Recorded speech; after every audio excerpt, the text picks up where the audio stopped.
세상에 떠도는 기묘한 괴담들. 첫 번째 이야기, 충남 청양의 각시도라는 소름 끼치는 괴담. 어린 시절 친구 어머니에게 들은 이야기야. 500년 전 충남 청양에 아주 못된 여자가 있었다고 해.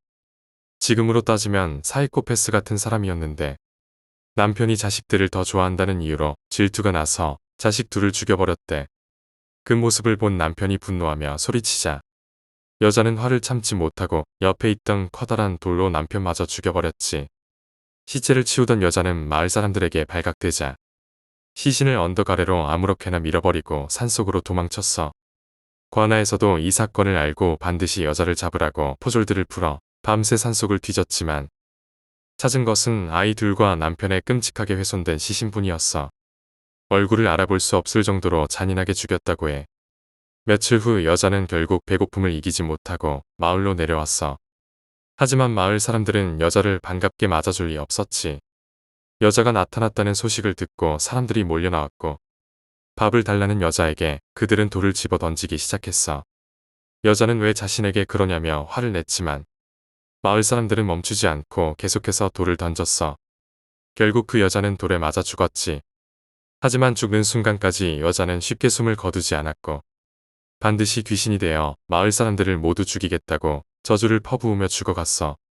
관아에서는 그녀를 끔찍한 사건의 범인이라며 시신을 아무렇게나 버렸고 제사나 장례도 없이 사건은 그렇게 끝났어.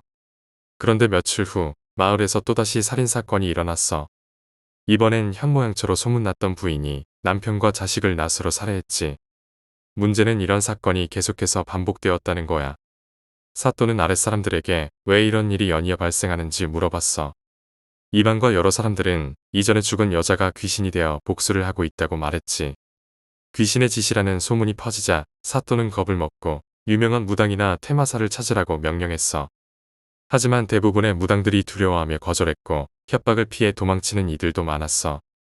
그 와중에 동네에서 수양 중이던 젊은 스님을 어렵게 모셔왔어.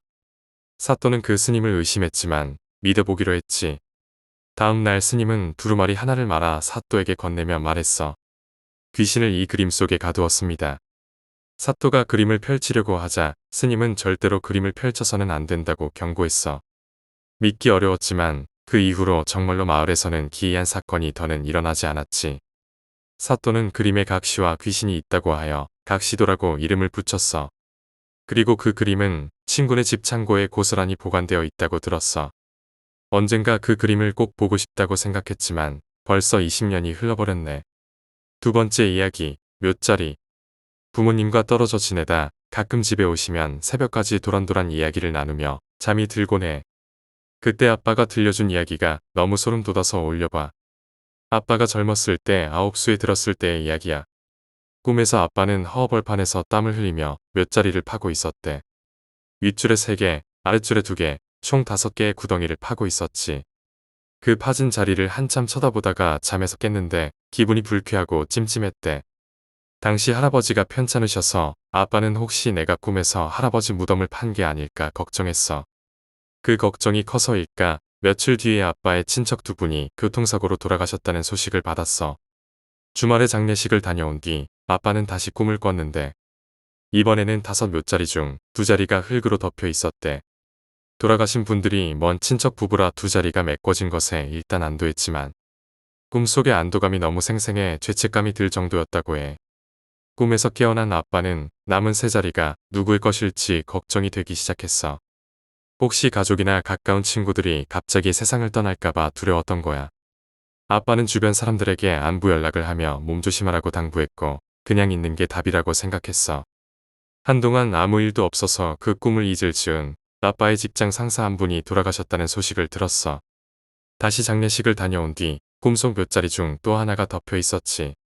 너무 신경 쓰이던 아빠는 근처 철학관을 찾아가 꿈 해몽을 부탁했어. 철학자는 무덤을 파는 꿈은 흉몽이 아니며 오히려 좋은 꿈이라고 해줬대. 주변 사람들이 돌아가신 건 단순한 우연이라며 아빠를 위로했지. 그 후로 아빠는 큰일이 아니라고 체념하고 꿈을 잊으려 했어. 그러다 몇 달 뒤 회사 휴무일에 낮잠을 자다가 또 꿈을 꿨는데 남아있던 2개의 묘자리까지 모두 덮여 있었어. 아빠는 고민이 많아 그런 꿈을 꾼 거라 생각하며 이제 모든 문제가 해결됐다고 기뻐했대. 그동안 엄마가 걱정할까봐 혼자 끙끙 앓다가 결국 꿈 이야기를 엄마에게 해줬지. 여기까지만 들었을 때는 나름 해피엔딩이라고 생각했어. 그런데 이 이야기에 숨겨진 뒷이야기가 있었어. 당시 엄마는 아빠가 충격받을까봐 말하지 못한 비밀이 있었던 거야.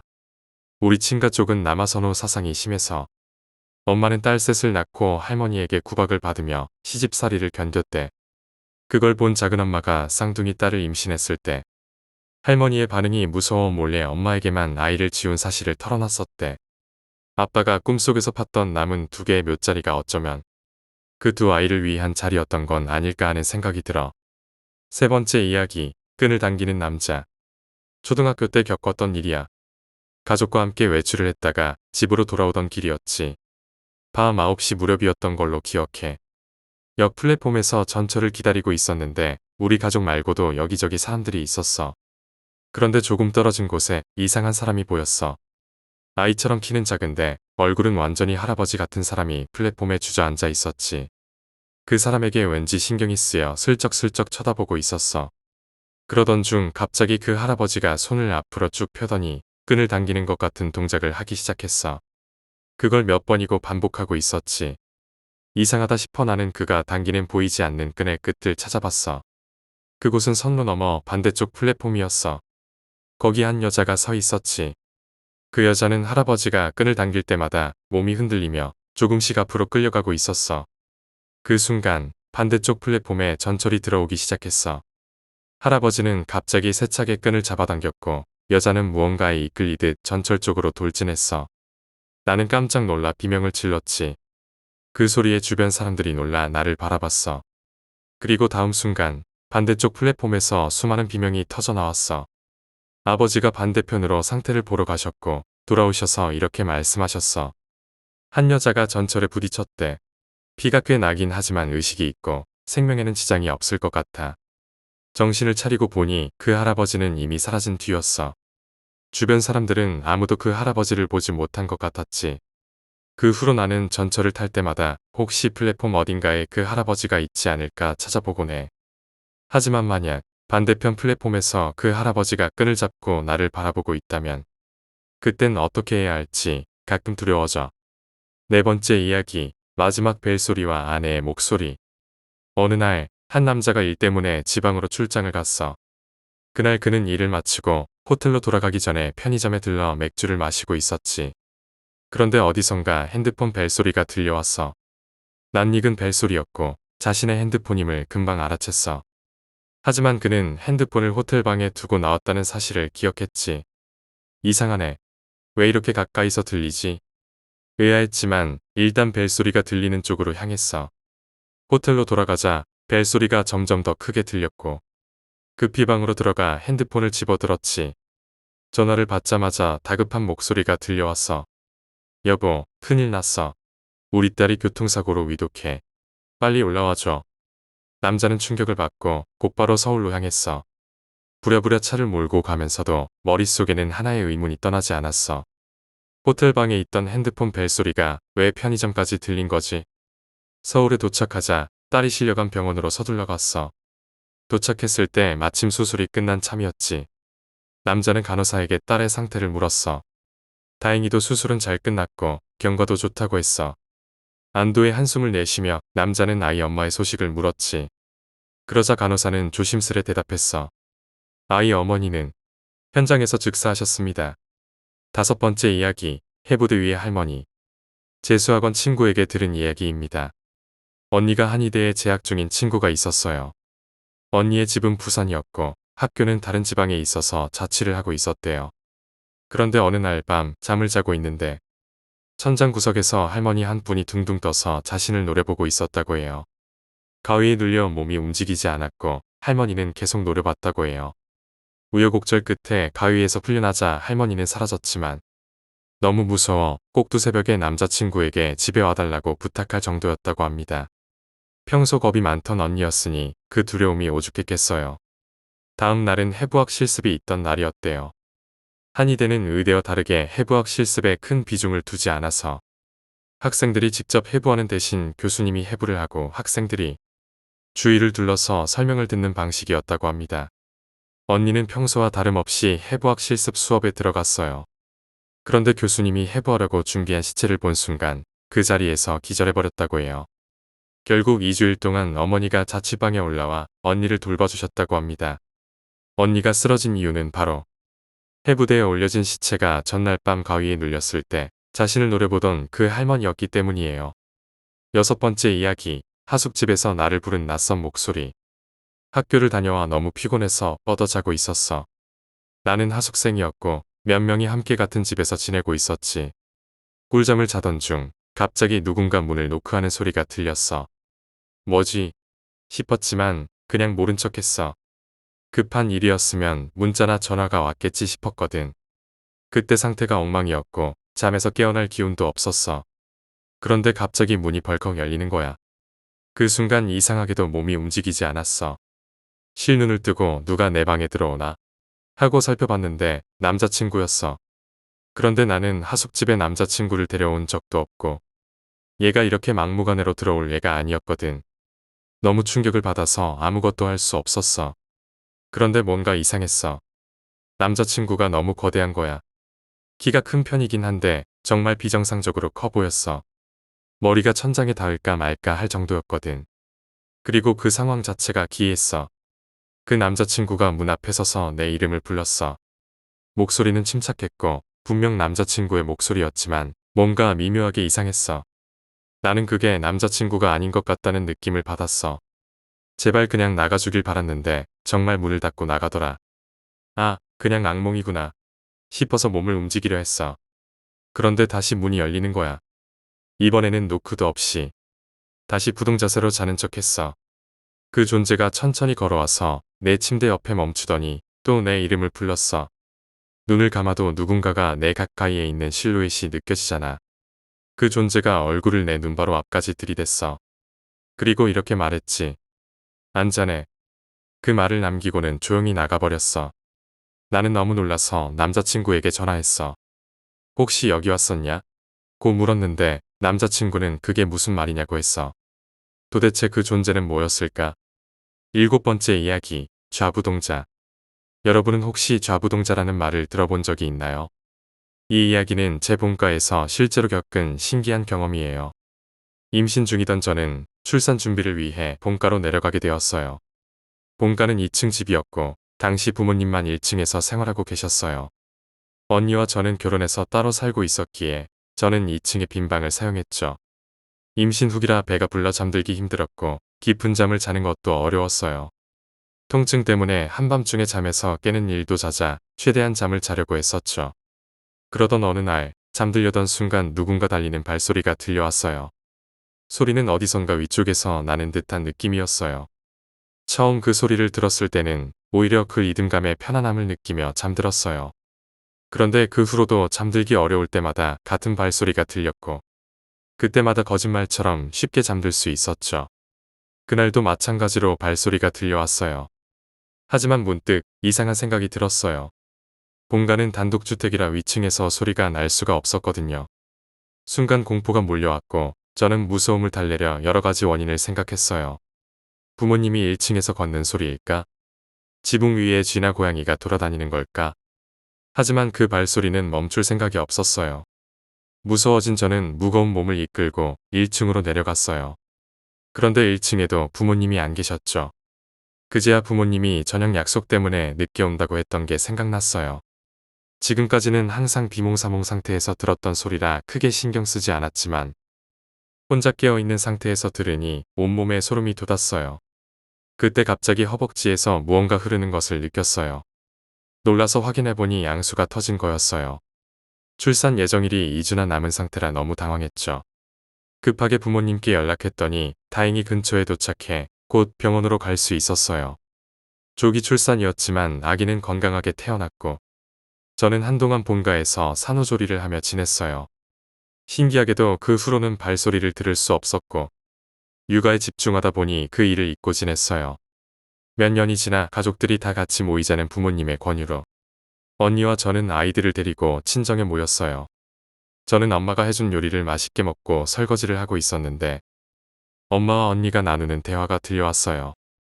이 집에서 가끔 발소리 같은 게 들리더라. 그 말을 듣고 저는 예전에 들었던 소리가 떠올라 말했어요. 나도 그 소리 들었는데. 그러자 엄마가 처음 그 발소리를 들었던 이야기를 해주셨어요. 그건 제가 본가에 머물기 3년 전의 일이었어요.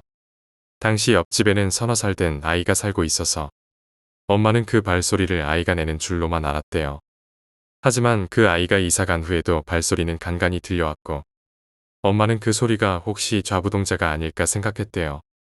좌부동자는 집 사람들에게 장난을 치며 그 모습을 본 사람에게는 행운이 찾아온다는 전설이 있다고 해요.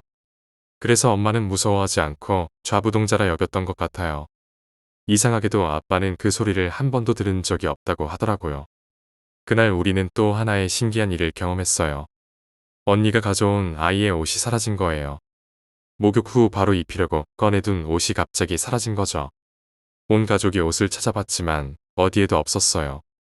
결국 그날은 옷을 찾지 못한 채 마무리되었어요. 그런데 다음 날 아침 늦게 일어난 언니가 묻더라고요. 너 이 옷 여기다 갖다 놨어. 언니가 찾은 곳은 거실 맞은편에 있는 방이었어요. 그 방에는 돌아가신 할아버지와 할머니의 사진이 있었죠. 사라졌던 옷은 마치 누군가 입고 벗어 던진 것처럼 방바닥에 놓여 있었어요. 언니는 누가 여기 둬서 하고 물었지만 가족들 중 아무도 그 옷을 만진 사람이 없었어요. 혹시 좌부동자가 장난친 거 아니냐며 웃으며 넘겼지만 우리에게는 그 일이 단순한 농담처럼 들리지 않았어요.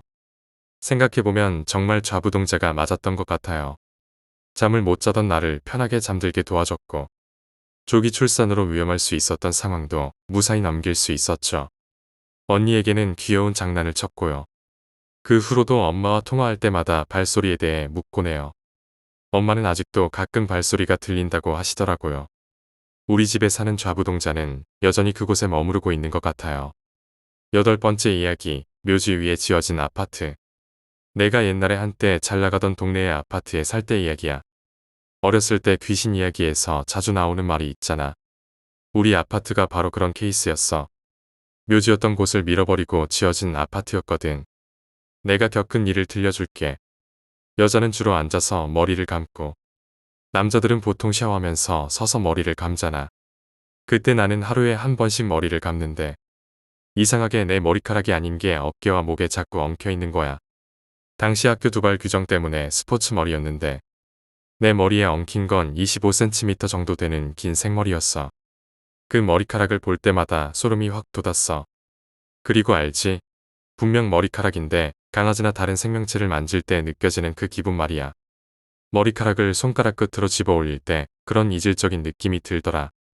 그때부터는 부모님이 집에 계실 때만 문을 열어놓고 머리를 감기 시작했어. 신기하게도 부모님이 계실 때는 그런 머리카락이 엉켜있지 않았어.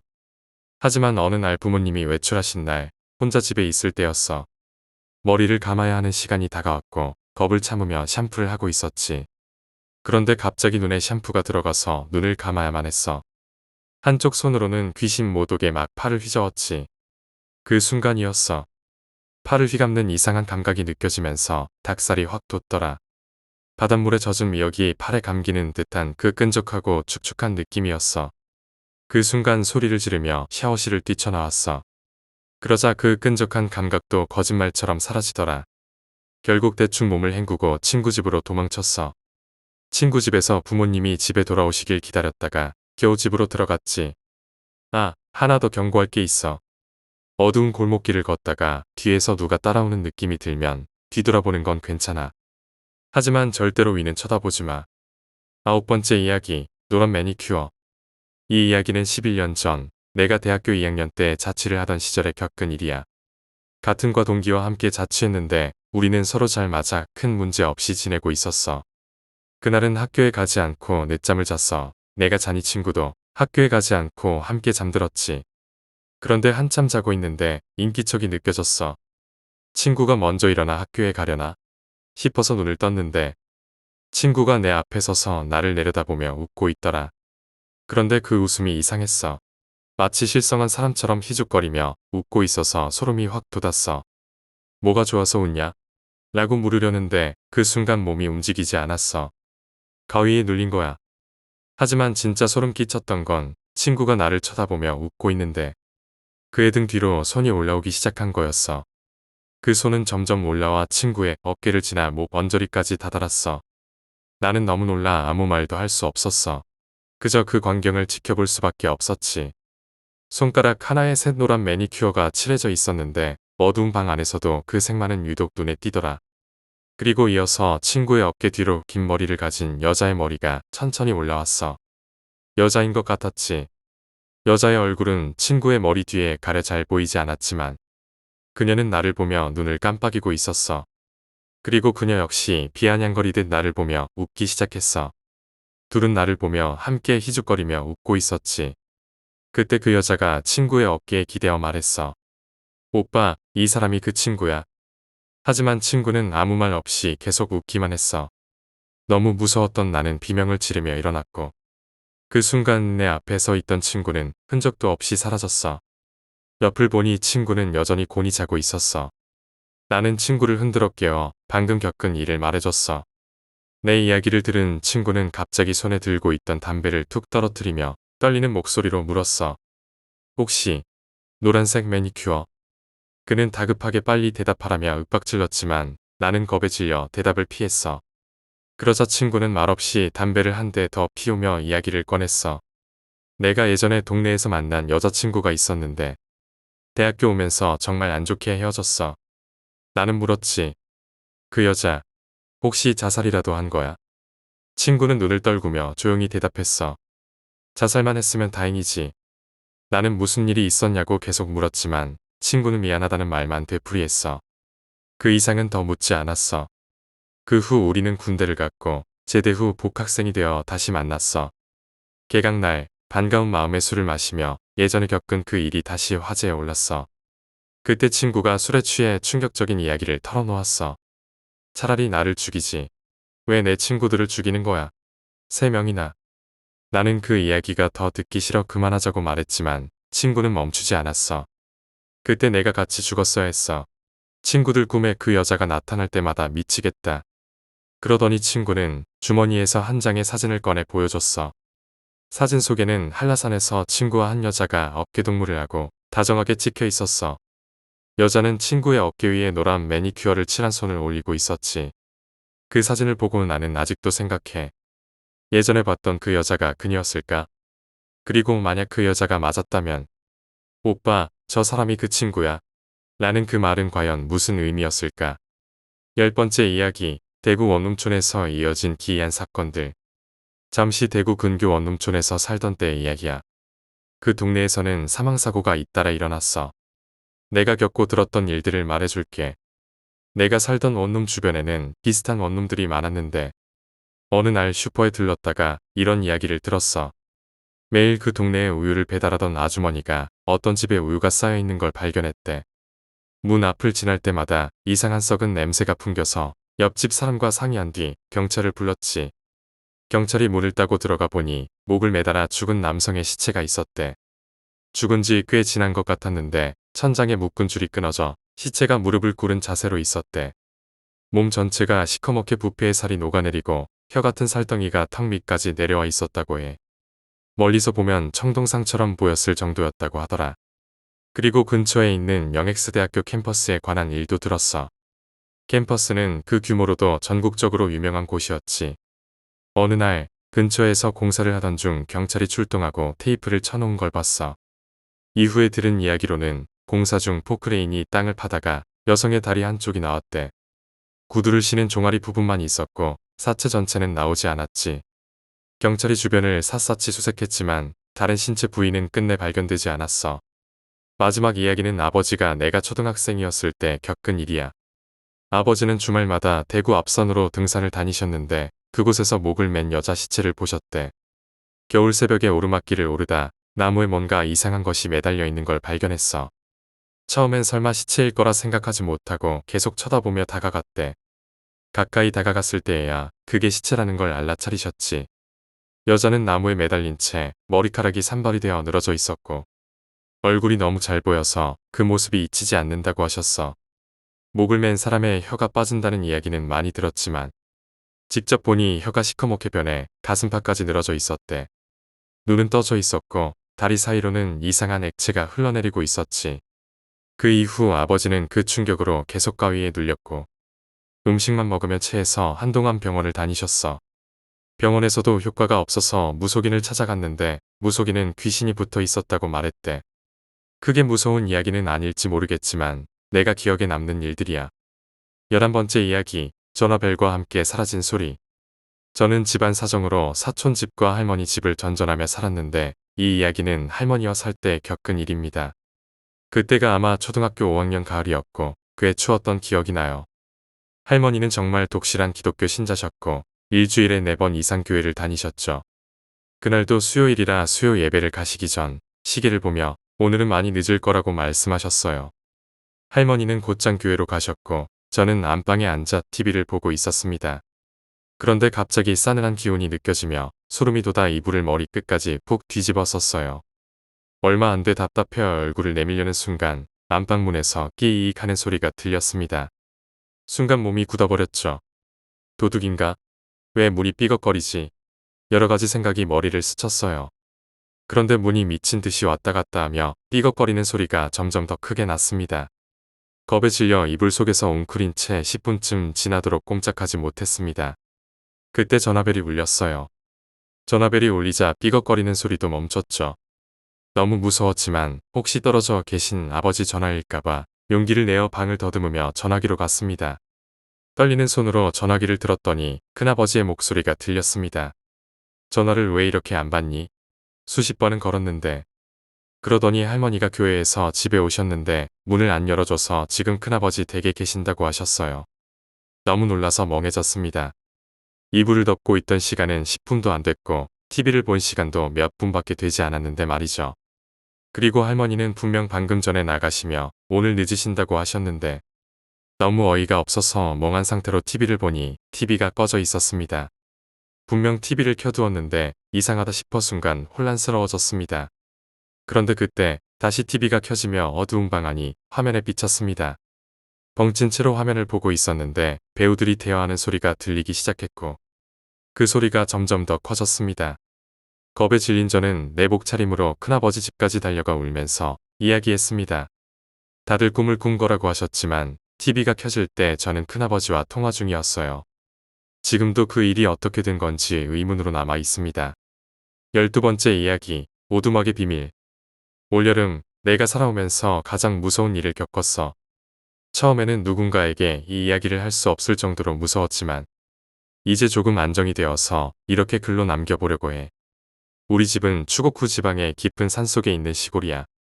나는 작은 자연 애호가 클럽에 소속되어 있고 다양한 이벤트를 기획하거나 참가하고 있어. 집에서 차로 20분 정도 걸리는 곳에 산이 있는데 클럽 멤버들과 자주 그 산에서 등산이나 캠프를 즐기곤 했지. 이번에는 산의 자연과 매력을 지역 주민들에게 알리기 위해 일반인 참가자들을 모집해 클럽 멤버들이 산행 가이드를 하는 이벤트를 기획하게 되었어. 그 기획에 나도 찬성해서 준비를 맡게 되었지. 내 역할은 필요한 도구를 준비하고 가이드할 장소를 선정하는 일이었어.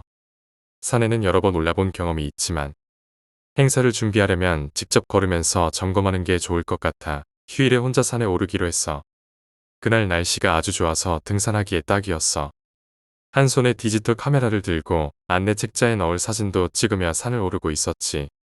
그렇게 목표 지점의 절반 정도 왔을 때 약수터에서 잠시 쉬고 있는데 갑자기 날씨가 흐려지기 시작했어.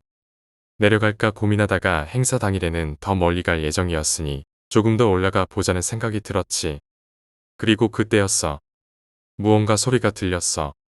사람의 목소리처럼 들려서 주위를 둘러봤지만 주변엔 아무도 없었어. 바람 소리가 목소리처럼 들렸나 싶어서 다시 발걸음을 옮기려는데 그 소리가 또 들려왔어. 등산로에서 벗어난 저 너머에서 들려오는 듯했지. 남자인지 여자인지는 알 수 없지만 가냘프고 약한 목소리였어. 누구 있어요? 부상당한 등산객일 수도 있겠다 싶어 크게 소리쳤지만 대답이 없었어. 잠시 고민하다가 혹시라도 누군가가 도움을 필요로 할 수 있으니 그 소리가 난 쪽으로 가보기로 했어.